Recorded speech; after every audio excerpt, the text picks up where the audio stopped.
Kidlat News Updates. Mga balita ngayon, magkaaway na pamilya sa Lanao del Sur nagkasundo matapos ang matagal na panahon. Supreme Court pinasasagot ang mga respondents na tumutol sa petisyon ng magkakapatid na Duterte. Suspect sa droga arestado sa Marawi, 3.4 million pesos na halaga ng shabu kumpiskado. Ako po si Cesar Soriano para ihatid ang mga nangunang balita sa buong kapuluan ngayon.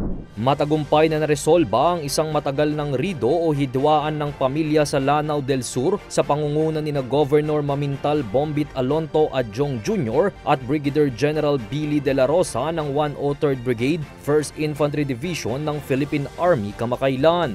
Ang makasaysayang pagkakasundo ay sa pagitan ni Commander Delta ng Task Force Salam at ilang pamilya mula sa Barangay Kalilangan at Barangay Lalabuan sa Balabagan, Lanao del Sur. Dumalo rin sa okasyon sina Vice Governor Muhammad Khalid Mudjam Rakiin Adjong, Police Brigadier General Romeo Macapas ng Police Regional Office BARM at Police Colonel Robert Daculan ng Lanao del Sur Police Provincial Office kasama ang iba pang opisyal ng pamahalaan, lider ng reliyon at mga miyembro ng security forces.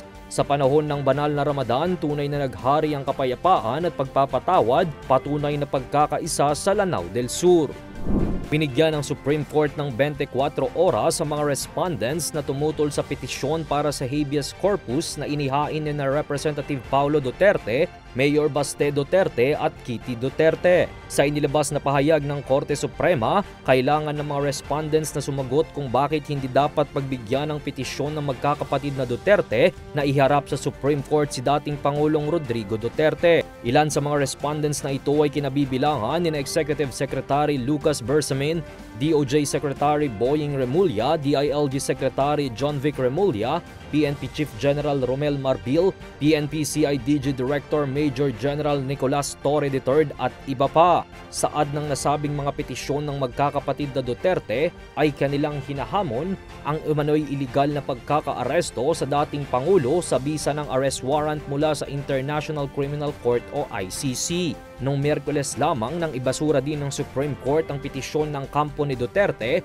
para sa agarang temporary restraining order. Nasa kote ng mga operatiba ng Philippine Drug Enforcement Agency Bangsamoro Autonomous Region in Muslim Mindanao o PIDEA BARM ang isang notorious na suspect sa iligal na droga sa Barangay Matampay, Marawi City sa bypass operation noong Miyerkules. Ayon kay PIDEA BARM Director Gil Cesario Castro, ang operasyon ay sa pakikipagtulungan ng pulisya. Nasamsamang 500 grams ng shabu na tinatayang nagkakahalaga ng 3.4 million pesos, bypass money at motorsiklo. Kinilala ang suspect bilang si alias Angko, 35 anyos, residente ng Barangay Kanyungan, Papandayan, na matagal nang pinaghihinala ang sangkot ng malawakang bentahan ng iligal na droga sa Marawi at Lanao del Sur. Para sa Kidlat News Channel, ito si Jai Reyes, nag-uulat. Ako po si Cesar Soriano. Palagi niyong kasama sa bawat pagputo ng balita.